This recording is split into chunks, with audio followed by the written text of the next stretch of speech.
Hey, everybody, welcome to this week's Star Report. This is Jason, and I'm here at New Dimensions Crystals and Reiki in downtown Branham, Texas, where I do my report from my little crystal and rock shop, where I also do metaphysical stuff like Reiki healings and other such things. Look it up on the internet, newdimensionscrystals.com, and if you're in the area, stop by, say hi, sign up for an appointment there on the website as well.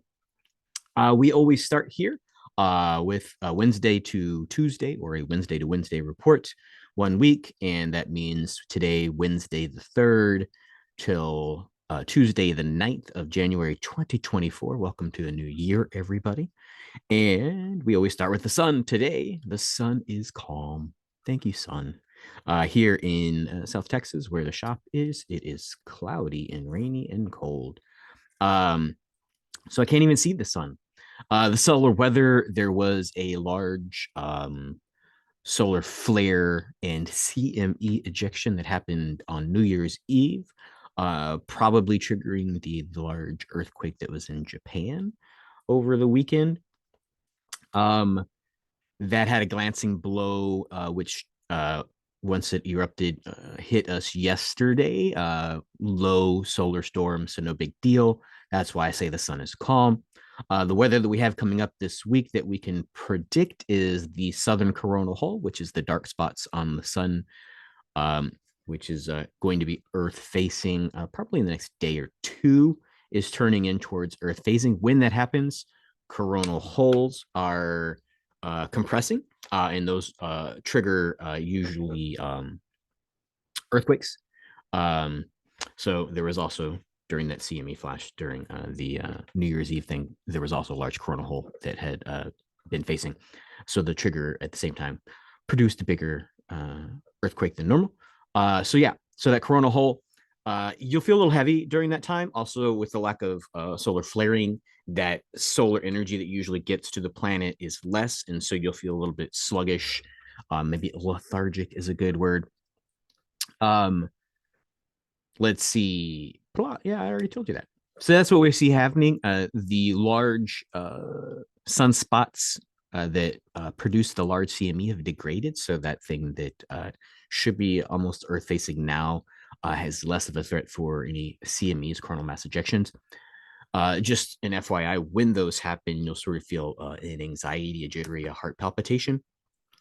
In solar flaring and CMEs, and is really the things that cardiac patients need to pay attention to. And then, of course, those will trigger anybody who's on a spectrum of any kind of mental syndrome or disorder might have a flare up of episodes during that. The only kind of risk during coronal holes is maybe feeling a little bit depressed or low energy, which you might mistake as depressed.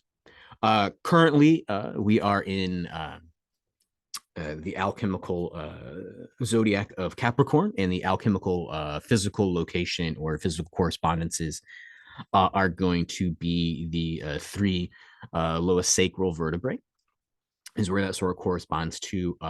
Those sacral vertebrae could, well, they are.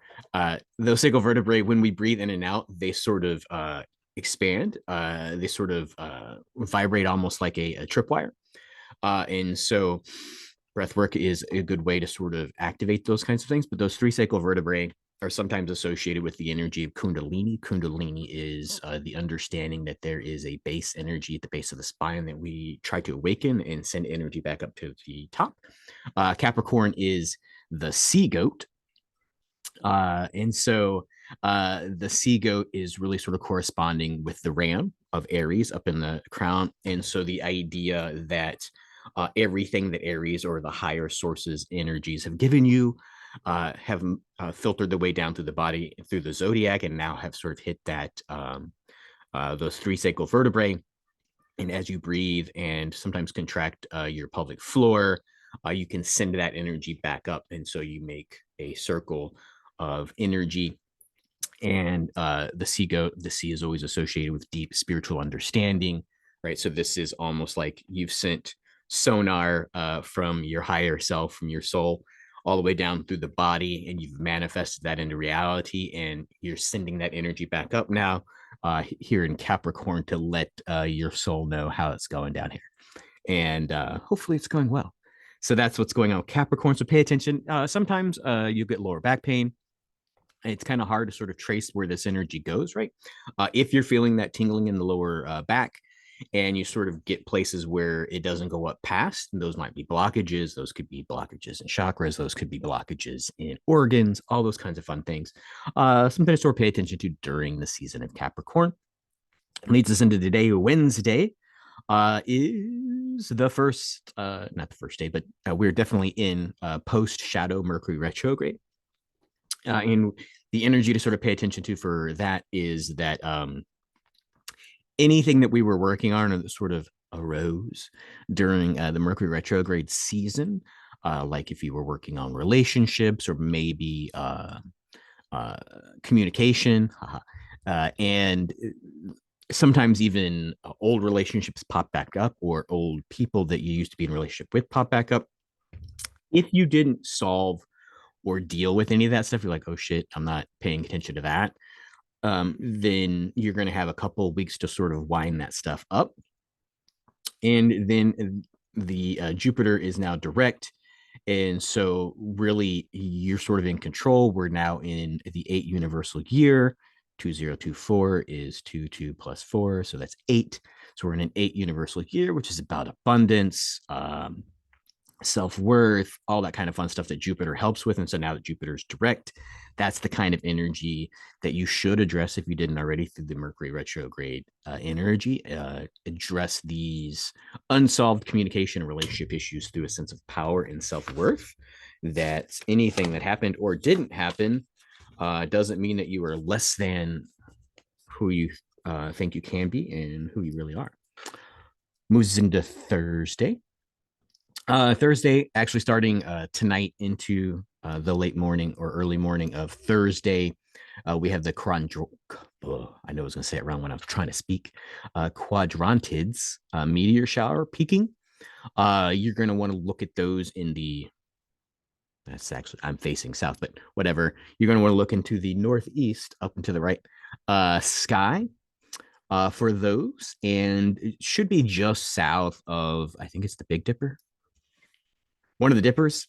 And the meteors, the reason that we pay attention to meteor showers and their peak is usually meteor showers bring epiphanies, self-discovery, really crazy dreams. And so this evening, maybe even early morning, if you sort of wake up in the middle of the night to use the restroom, or you sort of have a grogginess where you have really vivid dreams right before you wake up, those kind you want to return to, those might be popping up more here on Thursday or tonight into Thursday. Look for those. That should be fun. Friday, Saturday, Sunday, not much happening on. You should really be spending that time making preparations for the new moon, which is next week. And things that you want to be focusing on or looking at is, it sounds like relativism, but you should be discerning your truth, right? What is true? What is your truth? And then how do those mesh together? And then you really want to be, always when I look at accountability, I'm like, I'm going to hold you all accountable for whatever reason. It's like I get this instant, and maybe that's a psychological thing about me. Everybody else is accountable, right? I want to hold everybody else accountable, but really this is about self-accountability during these the weekend. What can you do? What are you accountable for? If the communications, if the relationships, if the job, if the Jupiter is feeling like it's, just washing past you instead of enlivening you, what kind of accountability can you take? Is it because you're not doing anything and you're hoping the universe does it for you, right? The universe is using you as a partner. These weather reports about the stars and the whatever are not what they're going to do for you. They're going to be the environment, which is going to tell you where you should focus your energy and how that energy can be most effective. So accountability would be a good thing to think about over the weekend. And then just really your intuition. With mostly everything going direct, let's see, I think we have just Uranus. We'll get to that in a second. With everything being direct, really your intuition should be firing on all cylinders, and you should sort of pay attention to it, right?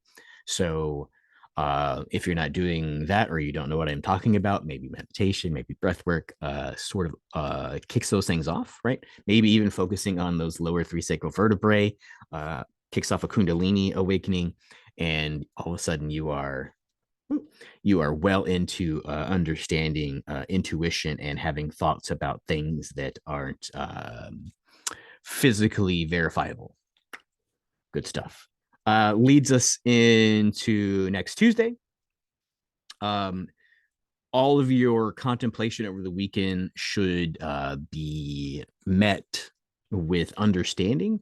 And basically, that's Jupiter's influence and directedness, right? So, Jupiter, your career, taking action, um, honing your talents, right?